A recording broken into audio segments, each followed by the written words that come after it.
kupata habari zetu kila siku, tafadhali bonyeza subscribe kisha alama ya kengele.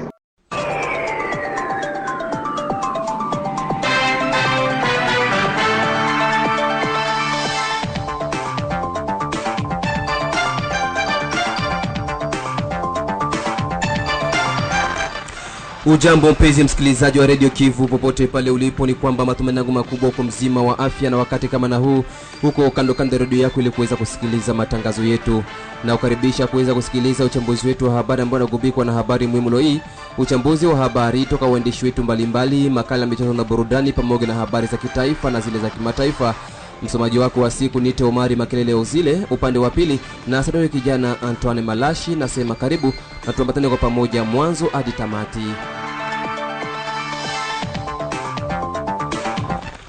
Kabla ya kuingia kwa undani wa uchambuzi wetu wa habari zenyewe, hebu tupate habari muhimu leo hii ambayo inamkaribisha Bi Grace Pascal kwa mengi zaidi. Asante sana Omari Makelele Ozile. Tukianzia jijini Baraka ni kwamba kitengo cha serikali husika na kupiganisha majanga, yani Corps National de Sapeurs Pompiers kwa Kifaransa, kimesimikwa na kufungua milango yake ndani ya mji wa Baraka. Kwa fursa hiyo, kimeanza kuorozesha vijana ambao watahajiriwa katika siku za usoni ili kupiganisha ukosefu wa kazi kwa vijana ndani ya mji wa Baraka. Kule Lusenda, raia mmoja wa kabila la Kinyamulenge anayeitwa kwa jina la Zebedayo mwenye umri wa takribani miaka 70 ameponea chupu baada ya kukamatwa nao watu wenye kumiliki silaha na kumtendea vitendo vya ukatili katika kijiji cha Lusenda ndani ya sekta ya Tanganyika tarafani Fizi siku ya Ijumaa ya wiki hii tunayo. Kule jimboni Kivu ya Kaskazini, kwa upande wa usalama mambo hayako sawa katika kijiji cha Kanyabayonga. Kwa jambo hilo, mwanasheria Jean-Baptiste Kasekwa aomba vijana wa Butembo kujiunga na kundi la wazalendo, kwani ni jiji la Butembo ndilo linaweza kuwa hatarini zaidi.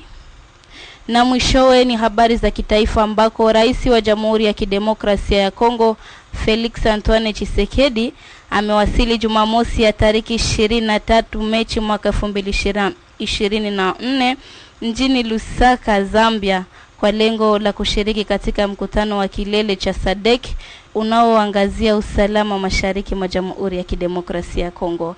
Ni hayo tu kama habari muhimu, mwenzangu Omari Makelele Ozile. Asante sana Big Grace Pascal kwa habari yako muhimu tena yenye kupendeza. Tuanzie katika mji wa Baraka na uchambuzi huu ni kwamba mkuu kiongozi wa kata la Mwandiga ya 3 Bwana Jacques Songolo ametaja kufurahishwa na hatua ya shirika la Tia Found kuwapa maji safi maeneo hayo, kwani ni miaka zaidi ya 5 kata la Mwandiga ya 3 hawana maji. Akizungumza na Radio Kivu, kiongozi huyo wa Mwandiga ya 3 ametaja kuwa kwa jambo hilo la shirika la Tia Found kufikisha maji pa Mwandiga ya 3 ni la kupongeza, kwani miaka ya kutosha sasa wakahaji wa kata hilo walikuwa hawatumii maji safi, ila walikuwa wanatumia maji ya bahari kama alivyoeleza.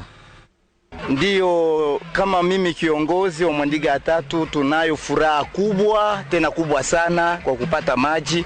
Ni muda mrefu sisi tunakosa maji, lakini Tia Found ilijikaza ikatusaidia maji, na hivyo sisi tuna furaha nyingi sana kama watu wa Mwandiga ya 3, na maji yale tutayatumia vizuri na tutaichukulia kwa gharama zozote zile ili maji ipate kuwa salama pale kwetu Mwandiga, na tujue ya kwamba maji ni afya ya kila mwanadamu na inatufaa kwa kila mtu.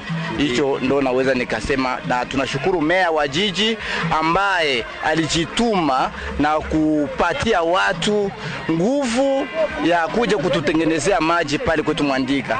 Asante sana kwa kazi ambayo alijituma na maji tukaipata, tunaifurahia kabisa sisi kama wakaaji wa Mwandiga. Ndiyo, ilikuwa wakati 2017 ndio mtambo wetu wa kwanza uliharibika ambao tulitengenezewa na Tia Found, na hivi haikosi takriban miaka 6 hatuna maji, lakini Mungu amesaidia. Sasa mwaka huu wa 7 tumepata maji. Tulikunywa maji chafu, tulikunywa maji ya Tanganyika ambao haiko safi, lakini Mungu ametusaidia. Tia Found imekuja na imetutengenezea maji maji salama, na tuko nayo, na sasa tumekabidhiwa maji kwa siku kama na hii. Tunayo furaha kubwa, maana watu wa Mwandiga wote wamesikia kwa masikio yao kwamba maji wamepewa kwa leo, maji ya Mwandiga ya 3, ili watu waikunywe kwa usalama. Mwishowe kapita huyo ameomba kwa wakahaji wa Mwandiga ya 3 kulinda vyema maji hayo, kwani maji ni uhai wa mwanadamu kama alivyorejea mara tena. Ujumbe wangu kwa maji haya, nataka niwaambie wakaaji wangu wote wa Mwandiga ya kwamba maji hii ni nufaa ya kila mtu, na inatufaa sisi wote ambao tunakaa Mwandiga. Tuchunge maji salama, tuwe kila mtu ajiime kama maji ni ya kwake. Kama maji imepewa asirepe ni watu kama sisi, na wale ni association, lakini inayotakiwa sisi kama viongozi wa kijiji ni lazima sisi tuingize mguu ndani ili maji yale yapate kuwa na tutayachunga. Na kingine ambacho nataka kuwaambia wananchi, tutunze maji. Maji ni uhai wa kila mtu, na kila mtu anapaswa akunywe maji yale. Kwa hiyo tuliombwa ya kwamba maji hayo yanalipwa 1,000 kwa mwezi. Kila mtu ambaye anakaa Mwandiga ni lazima atoe ile 1,000 ili apate kunywa maji salama pale kwetu Mwandiga. Tukiwa tu katika mji wa Baraka ni kwamba kitengo cha serikali husika na kupiganisha majanga, yani Corps National des Sapeurs Pompiers kwa Kifaransa, kimesimikwa na kufungua milango yake ndani ya mji wa Baraka. Kwa fursa hiyo kimeanza kuorozesha vijana ambao wataajiriwa katika siku za usoni ili kupiganisha ukosefu wa kazi kwa vijana ndani ya mji wa Baraka. Mwenzetu Antoine Malashi ametuandalia ripoti ifuatayo. Katika mazungumzo naye Bwana Fwemwe Kikobo Simo, kamanda wa idara hiyo ndani ya mji wa Baraka na tarafa ya Fizi, ameanza kwanza kutoa mafasirio juu ya idara hiyo ya serikali. Niko commandant ville à territoire ya Corps National ya Sapeurs Pompiers. Bon, Corps National de Sapeurs Pompiers ni police anti-incendie. Ni polisi yene inahusika na kuzima moto, kutetelea batu, kumaka ya ma inondation, ya ma éboulement. Bref, tuko juu ya protection ya raia. Bon, kuja yetu ni kuwajulisha raia ya Fizi na ya Baraka ya kusema kama tunabalika bafike kwa ofisi yetu juu baandikishwe juu ya kazi. Banamuke, banaume, banalikwa. Ni kazi ya serikali yenye inahitaji batu. Territoire yetu iko kubwa na kazi iko mingi. Inahitaji tukue na batu nyingi, wanawake, wanaume, bende banadisikia weko na nguvu ya kutumika hiyo kazi. Juu ni kazi yenye inalomba nguvu, kupambana na moto, kupambana na mainondation, na maéboulement, inalomba mtu awe na nguvu. Bon, critère kuna critère ndigisi mimi nasema physiquement ifo unakuwa na nguvu. Njo critère ya muhimu ile, ukwe kwanza na nguvu. Haiko kazi ya kukua mzee zaidi, mebabijana zaidi. Bale babijana banabadisikia kambe sabe kona nguvu, banahitajika kukuya kwa ofisi yetu badiandikishe, kisha muda ya masiku batafanya hiyo formation na banatoka ba police d'incendie. Donc bale ya kupigana na moto. Hata hivyo, kamanda Fwemwe Kikobo Simo ameongeza kuwa kuna tofauti kati yao na polisi na FARDC, huku akionyesha kuwa kuna umuhimu wa kitengo hicho kuwa hapa Baraka unapoona namna mji ulivyo kwa sasa kama alivyorejea mara tena. Hapana, hiyo ni ndani ya politiki ya mkubwa ya nchi kwa ile projet ya 145 territoire. Kulinganisha na vitendo ya incendie yenye inatokea huko na huko, wakawaza kama fasi yote mu territoire yote mu mavili yote watio ishirika ili yanze tetelea ba population okazu hiyo kitendo inatokea. Watu watajiuliza, si hapa kuna incendie hivi na hivi, me incendie iko. Si tunatumikisha mabateri, mapano, si mabi groupe iko. Sasa ile yote ile haiwezi create incendie. Tuko na bahari.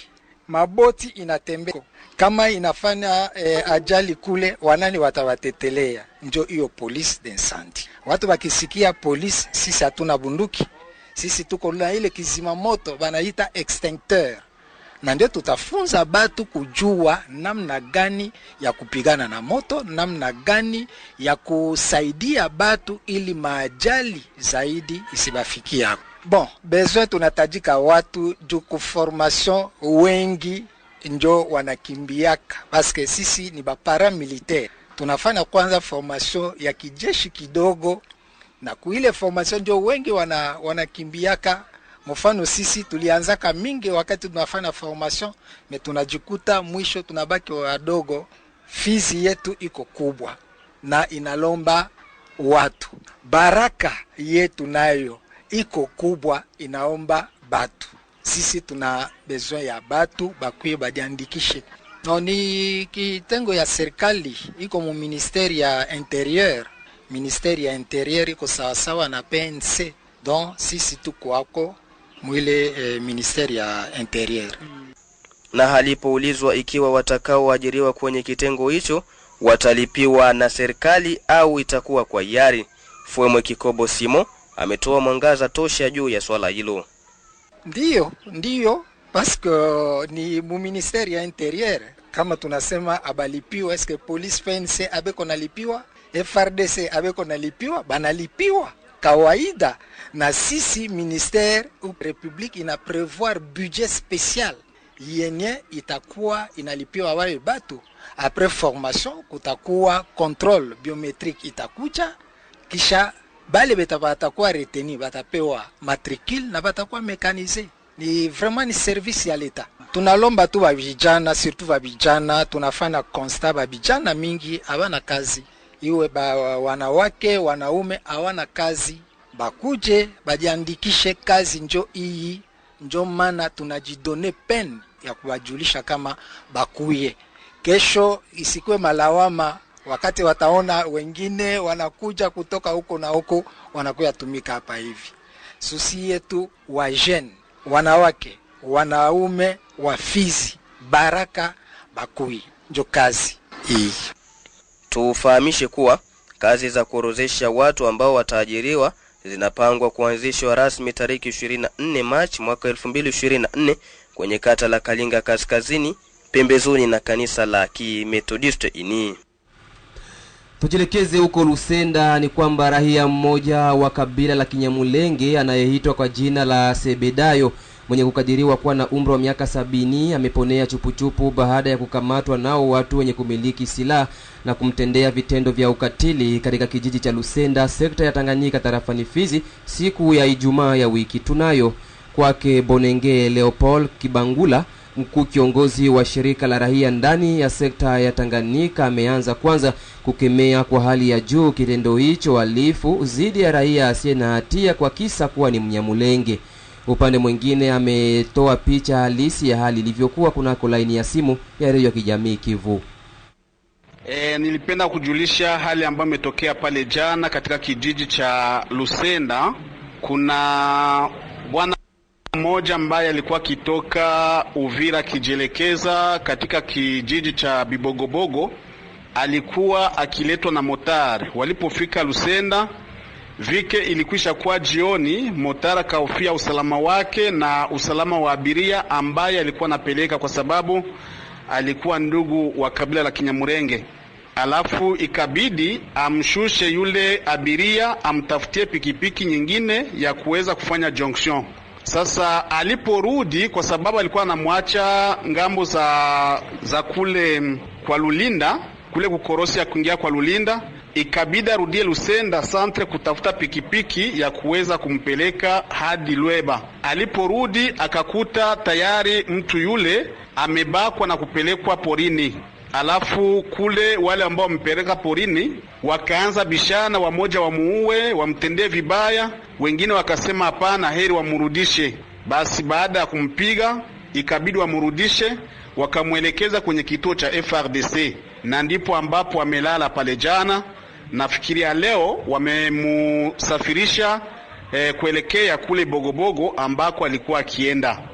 Hiyo ndio habari ambayo imejiri pale Lusenda jana mamida ya saa 10. Basi kama vile kiongozi wa shirika la kiraia Force Vive msekteri ya Tanganyika, kwa kweli tunalaani kitendo hicho. Hatunalaani kitendo hicho mu sekteri ya Tanganyika en particulier na muzone ya Fizi en general, kwa sababu mnapatikana kabila nyingi tofauti na kila mkongomani ana haki ya kusafiri kadiri gisi anavyotaka, kuondoka na kujielekeza mahali ambapo anapokwenda na kufika salama. Basi hali kama hii kuripotiwa katika sekta yetu si kitu kizuri. Kwa hiyo tumelaani kabisa hali kama hiyo, isingelikuwa vizuri na wakati mwingine kurudilia. Hivi sasa tunajiunga na mwenzetu wa habari za michezo Sudi wa Sudi Valentine ambaye ataweza kutereza vya kutosha viwanjani. Haya, asante kabisa mpenzi mchezaji wa idhaa ya Kiswahili ya Radio Kivu. Leo katika habari za michezo tuanzie hapa ndani ya moja wa baraka ni kwamba michuano ya Intercity iliweza kutimua vumbi siku ya Jumamosi ya wiki tunayo ya tariki 23 Machi mwaka 2024 kwenye uwanja wa Maendeleo ambako mechi mbili ziliweza kupigwa. Majira saa 7 kamili za mchana klabu ya FCNA ya huko Chonwe kwenye sekta ya Tanganyika waliweza kuibuka na ushindi wa boma 4-2 mbele ya FC Nouvelle Generation ya huko Sombwe, na mechi ambayo ilipigwa majira saa 9 kamili za jioni klabu ya Osema Sans Chenjaua licha ya mechi yao kuwa nguvu waliweza kulazimisha kuibuka na ushindi wa bao 1-0 mbele ya klabu ya ES Muungano ya Kumwandiga, bao ambalo liliwekwa nyavuni na mchezaji Falcao. Na hapo Katanga katika uwanja wa Tatanombi kuliweza pia kushuhudiwa mchezo mmoja ambako klabu ya Lweba Sport walirejea kutoka sare ya bao 1-1 dhidi ya FC Salanguba. Vile vile kule Fizi Center michuano hiyo ilianza rasmi kupigwa siku ya Jumamosi ya wiki tunayo tariki 23 Machi ambako mechi mbili ziliweza kupigwa. Majira saa 7 kamili za mchana klabu ya Mwemezi Sport waliweza kudepeta kwa kupigwa bao 1-0 mbele ya klabu ya ETBS. Huku mchezo wa pili klabu ya AS Kalembelembe waliweza kupata ushindi wa che wa mabao 3-0, hivyo ni kiisha klabu pinzani ya Isen kutoka kujiripoti uwanjani. Fahamu ya kwamba michuano hiyo itakuwa kuendelea mara tena siku ya Jumapili ya wiki tunayo ya tariki 24 Machi mwaka 2024 ambako katika uwanja wa Maendeleo mechi mbili zitaweza kushuhudiwa. Majira saa 7 kamili za mchana klabu ya Saint Joseph wataweza kupambana dhidi ya DC Mapendo ya Kokaseke, na mechi ya saa 9 kamili za jioni klabu ya Flambora ya Mbondo watashuka uwanjani kupambana dhidi ya FC Achimu. Hapo Katanga pia kwenye uwanja wa Tatanombi mechi mbili zitaweza kushuhudiwa. Majira saa 7 klabu ya DC Alfakari watapepetana vikali dhidi ya Presqu'île Dubwari, na vuta ni kuvuta ambayo itaweza kushuhudiwa majira saa 9 kamili za jioni ambako klabu ya TPT La watakata mzuzu wa fitna dhidi ya Mboko Sport. Mechi hiyo itakuwa kabisa ni mechi kali ambayo itaweza kushuhudiwa kwenye manispa ya Katanga majira saa 9 kamili za jioni. Kule Sebele mechi mbili pia zitaweza kushuhudiwa kwenye uwanja wa Delapi. Majira saa 7 kamili za mchana klabu ya Motema Nkolere watapepetana vikali dhidi ya FC La Ligne du Congo, huko mida saa 9 kamili za jioni FC Mirage watapepetana vikali dhidi ya FC Fabusema OK. Na kule Fizi Center vile vile mechi mbili zitaweza kushuhudiwa kwenye uwanja wa Umoja. Majira saa 7 kamili za mchana klabu ya DC Urafiki watacheza dhidi ya FC Peter Sikasi, na mchezo wa pili ambao utaweza kushuhudiwa majira saa 9 kamili za jioni klabu ya AS Umoja watashuka uwanjani kuwakaribisha klabu ya Tujen. Habari hizi unaweza pia kuzipata kuna mtandao wetu wa Facebook ukiandika Radio Kivu Michezo, na weka nukta kwenye habari za michezo. Asante sana Sudi wa Sudi kwa kuweza kutuletea habari za michezo, lakini vile vile ni furaha kubwa kwa mashabiki wa timu ya taifa ya Jamhuri ya Demokrasia ya Kongo Leopard, ambako mchezaji kutoka kwenye klabu ya Manchester United hapo nchini Uingereza Axel Tuanzebe amejiunga rasmi sasa na timu hiyo ya Leopard. Utaanza kumuona katika kikosi cha timu ya taifa. Msikilizaji, endapo unakuja kujiunga nasi, unaendelea kusikiliza uchambuzi wa habari wa Radio Kivu katika mji wa Baraka kupitia masafa ya FM kunako mita benda 93.0. Kampuni Fizon Baraka, Mboko na Misisi ni rahisi kutuma na kupokea pesa cash pote ulimwenguni bila usumbufu. Hivi sasa tuangazie habari za kitaifa. Ni kwamba Rais wa Jamhuri ya Kidemokrasia ya Kongo Felix Antoine Tshisekedi amewasili Jumaa ya tariki 23 Machi 2024 mjini Lusaka, Zambia, kwa lengo la kushiriki katika mkutano wa kilele cha SADC unaoangazia usalama mashariki mwa nchi ya Jamhuri ya Demokrasia ya Kongo. Mwenzetu Safari Alimasi Dilwe ametuandalia ripoti ifuatayo. Rais Felix Tshisekedi aliwasili Jumamosi mjini Lusaka, Zambia, kushiriki katika mkutano wa kilele usio wa kawaida wa SADC, Jumuiya ya Maendeleo ya Kusini mwa Afrika, wanaoangazia usalama mashariki mwa DRC na huko Cabo Delgado, Msumbiji. Takriban wakuu wa nchi 10 wanawakilisha troika ya Organ, Zambia, Tanzania, Namibia, troika ya SADC, Angola, Zimbabwe na DRC, pamoja na nchi zinazochangia wafanyakazi wa SAMIM na SAMI-RDC wanashiriki katika mkutano huu. Washiriki watafahamishwa kuhusu maendeleo ya misheni za SADC zitakazotumwa kusaidia serikali ya DRC na Msumbiji katika juhudi zao za kurejesha amani, usalama, utulivu na kustawisha maendeleo endelevu katika ukanda huo. Mji mkuu wa Lusaka umekuwa ukiandaa mikutano hii tangu Ijumaa mchana. Wakati huo wajumbe wa ngazi za juu kutoka Jamhuri ya Rwanda na DRC walikutana Alhamisi mjini Luanda chini ya upatanishi wa Jamhuri ya Angola kujadili suala la usalama na amani mashariki mwa DRC. Wakati hayo yakijiri, upande mwingine ni kwamba mkutano wa 130 wa baraza la mawaziri ulimruhusu Felix Tshisekedi kukumbusha serikali juu ya udharura na umuhimu wa kuandaa sensa ya pili ya watu na makazi. Kwa zaidi ya miongo 4 na kutokana na kukosekana kwa takwimu za hivi majuzi za idadi ya watu, ilikumbuka katika mawasiliano yake siku ya Ijumaa Machi tarehe 22, DRC imejikuta ikinyimwa msingi thabiti na kuaminika wa data muhimu kwa kupanga maendeleo yake ya kijamii, kiuchumi na ufafanuzi wa sera na idadi ya watu. Akikabiliwa na hali, anasisitiza kufanya sensa ya pili ya jumla ya watu ili kuruhusu serikali na washirika wake wa kiufundi na kifedha kuingilia kati kwa ufanisi zaidi kwa ajili ya watu. Kwa hakika, mwisho wa sensa ya watu na makazi, nchi yetu itaweza kuweka sera za kijamii na kiuchumi na idadi ya watu kwa ajili ya uendeshaji wa masuala ya kitaifa katika muda wa kati na mrefu, zisolenga mgawanyo sawa na mali, huduma za umma na nyadhifa za uwakilishi kote nchini, inaripoti kumbukumbu za mkutano huo zilizosomwa na msemaji wa DRC Patrick Muyaya. Kwa ajili hiyo, waziri wa nchi, waziri wa mipango, waziri wa nchi, waziri wa bajeti na waziri wa fedha chini ya uratibu wa waziri mkuu waliwajibika kuchukua hatua zote muhimu kwa ajili ya kukamilisha kuanzisha kwa mwaka huu kazi ya uchoraji ramani pamoja na hakikisho la mafanikio ya shughuli zote za ukusanyaji wa takwimu za kijamii na kiuchumi na demografia zinazotayarishwa sasa nchini. Hivi ni shughuli kama vile sensa ya jumla na watu na makazi, sensa ya jumla ya kilimo na utambuzi wa idadi ya watu, imeongeza ripoti ya mkutano huo. Nchini DRC, wazo la sensa ya jumla ya watu mara nyingi huonekana kama njia ya kudumisha mamlaka. Hivi ndivyo ilivyokuwa mwaka 2015 wakati Joseph Kabila, ambaye alipaswa kuondoka madarakani baada ya mwaka mmoja, alipendekeza sensa ya watu. Hata kama ile alijafanyika, Kabila aliweza kusalia madarakani nje ya mamlaka yake kwa karibu miaka 3. Sensa hiyo ilikuwa miongoni mwa vipaumbele vya serikali ya Sama Lukonde ilipotekelezwa mwaka 2021. Operesheni hii pia itatoa faili ya jumla ya watu, itawezesha kupata data muhimu kuongoza sera za umma. Ni hayo tu kama habari za kitaifa kwa siku ya leo.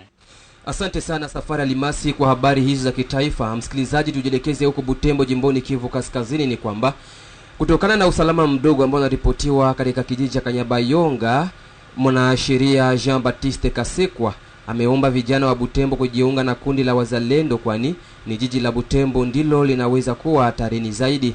Mwenzetu wa huko Butembo Zangose Movis wa Kapuni ametuandalia ripoti ifuatayo. Mwanabunge Jean-Baptiste Kasekwa afunua kwamba mji wa Kanyabayonga ukianguka katika mikono ya Wanyarwanda ni mji wa Butembo utakaokuwa hatarini. Ni kwa hiyo vijana nishati wa amke kwa ajili ya kuziba njia kwa hawa Wanyarwanda. Kwa ngambo ya usalama kuna kuwa hatari kubwa. Population inasema haitaki mara hiyo isikie tena repli strategique kusema jeshi inatoka Kanyabayonga Kirumba inakuja kufanya repli tena. Population inasema manake tena jeshi kafanya repli strategique hapa, adui anakamata hapa. Population inasema haiko tayari fanya ile kuitika hii. Inatutia muhatari ya kuona population inaweza kujiafronte na jeshi lake. Ile ni hatari sababu watu watakufa, kunaweza kutokea piage na M23 inaweza kuprofite kusudi ikamate eneo sababu inaona vita kati ya wenyewe na kwa wenyewe.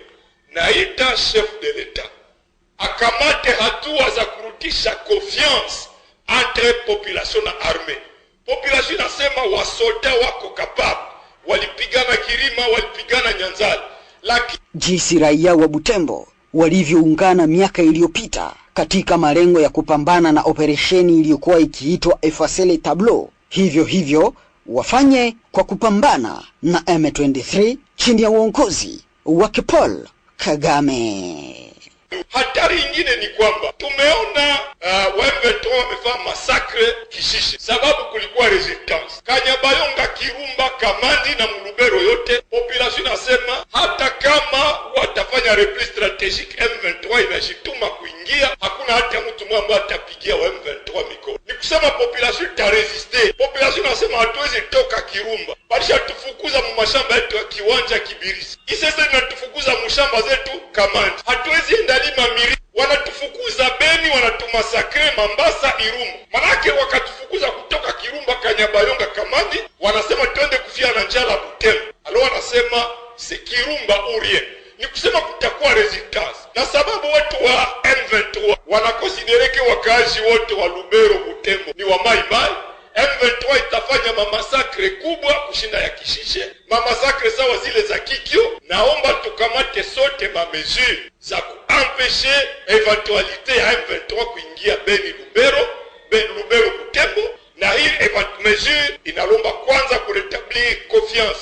Mwanabunge Jean-Baptiste Kasekwa alifunua mambo haya baada ya mzunguko alioufanya kusini mwa wilaya ya Lubero, ambapo siku hizi wakimbizi ni wengi wakihofia maisha yao kulingana na uasi wa M23. Butembo, Nzankosi Muviswa, Radio Kivu Baraka. Tujielekeze huko Kalemi, mji mkuu wa jimbo la Tanganyika. Ni kwamba kuna ripotiwa na uhaba wa maji safi ndani ya jiji la Kalemi jimboni Tanganyika. Raia wanadai kuwa ni wiki mbili sasa tangu kuripotiwa kwa hali hiyo, na ambayo inasumbua raia kwa kiasi kikubwa. Ili kujua mengi kuhusiana na taarifa hizo, moja kwa moja tunajiunga na mwenzetu Olombo Jide Dokta. Hali hiyo inaonekana ni karibia sasa wiki mmoja pale maji haitoki tena kwenye mapampu. Raia wa mitaa nyingi hapa mjini Kalemi wanakuwa lazimika kutafuta maji kwenye mitindo mingine. Wakina mama pamoja na wanaume wanakuwa lazimishwa kuamka asubuhi mapema na kuanzisha safari ya kwenda kutafuta maji pamoja kwenye ziwa Tanganyika. Kutokana na hali kama na hiyo ambayo inakuwa ni changamoto kubwa, baadhi ya watu tulikuwa nakutana nao kwenye ziwa Tanganyika wakichota maji wanakuwa nasikitishwa kupitia muda mgumu kama na huu, wakati ule wanaeleza kiwanda cha kutoa maji safi ama Régie des Eaux inakuwa napatikana hapa Kalemi, lakini haisaidii kabisa raia kupata maji safi, na hiyo inakuwa na waweka katika hatari ya kupatwa na magonjwa yanayokuwa yanatokana na matumizi ya maji yasiyokuwa masafi. Raia hawa wanakuwa naomba kwa kampuni husika na maji safi kutoa suluhu ili kuwahudumia kimaji. Tunachota maji maro bila itoki. Karibuni nisemeni. Bo atutidao. Tunachota tu ya kupikia. Hakuna kloro bwana tutilia. Ni kushota tu na unene. Bado sasa tukutumia maji lwa kule kutroa kwa tunahangaika sana na watoto. Niko Tanganyika nilikuwa nashota maji. Kunyumbani kusite. Distance kwa mrefu ni tatizo ya maji. Maji yaonekani, maana maji haipatikani. Tunateseka sana na maji masiku yote. Inakuwa kama ni 4 jours leo hivi. Marobine maji haitoki. Njoo tujui kama ni nini tatizo. Hii ya Tanganyika ndio tunakuwa na kunya. Basi robine haitoki, utapata maji tena wapi? Hakuna. Beona tusielewa ntutilia kloro. Akiojoka jambo kama na hili kwa ajili ya kupata mwangaza, kiongozi wa kampuni ya kuzalisha maji safi hapa mjini Kalemi Régie des Eaux, Gilbert Magala, anaeleza kwamba tatizo kama na hili linakuwa natokana na kuvuma kwa upepo na kusababisha ziwa kuchemka, na hiyo haisaidii kabisa mashirika yake kufanya vema kazi kwa ajili ya kuhudumia raia. Lakini anaeleza kwamba utaratibu utajaro umechukuliwa ili angalau kusaidia raia kupata maji japo kwa wakati usiokuwa kawaida kwenye kipindi kama na hiki. Mamashine yetu mingi iko mule mulaki. Kama mchanga ilishakuwa mingi, ni na mabuchafu ya mingi inakuya inafunika matio yetu yenye kumulaki yenye inatusaidia kupata maji juu tutumike, tutrete, tutie dawa ndio tutumie population. Ndio inafanya kama hii siku 3 laki hakuna namna inatuma hatutumike vizuri, na ile ta kidogo tukunapata tunatumika, tunaweza tumika kidogo kisha kidogo tena inafunga. Na tunalomba na wakaaji wote wa client wote wa Regideso, kama wanaona maji inatoka kidogo, wanafanya provision, wanaweka, wanashota mai mingi, wanaweka paske ya kesho tutaiwa vile itakuwa. Nikiripoti kutoka Kalemi kwa niaba ya Radio Kivu, Olombwe DJ Doctor.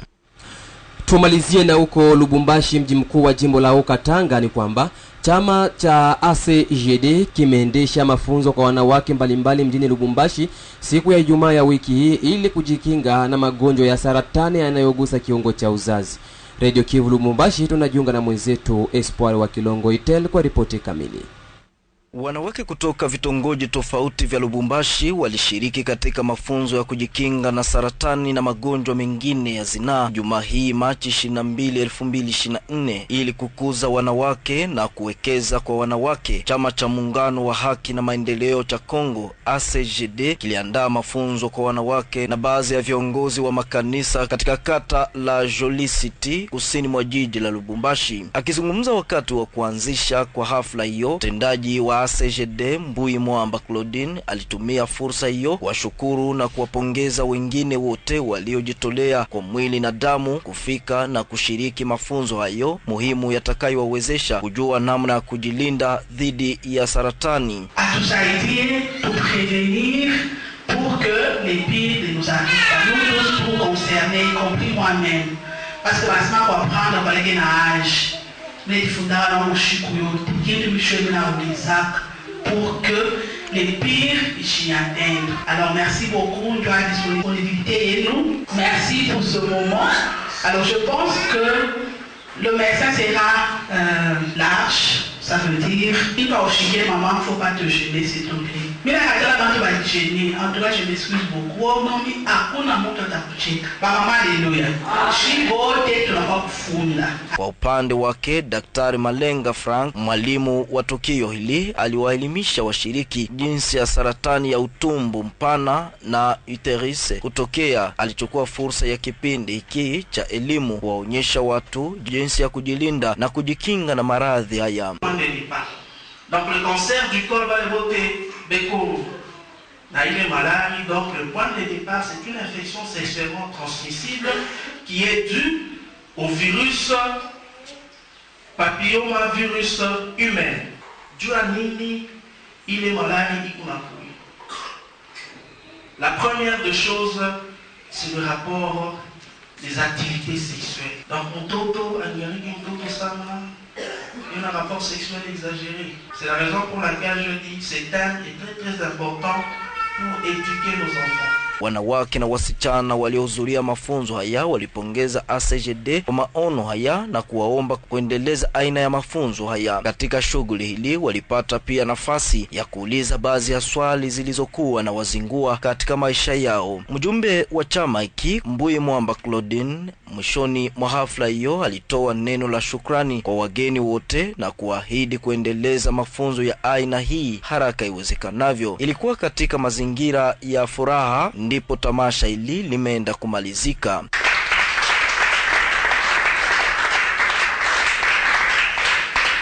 Nikiripoti kutoka Lubumbashi, mimi ni Espoir wa Kilongo Itel kwa niaba ya Radio Kivu Baraka. Ni kupitia ripoti ya mwenzetu Espoir wa Kilongo Itele ndipo nimeweka nukta uchambuzi wetu wa habari za siku ya leo, na kushukuru kwa kuweza kunitegea sikio mwanzo hadi tamati. Upande wa pili ilisaidiwa kijana Anton Malashi. Mimi ni Omar Makelele Uzil. Ciao.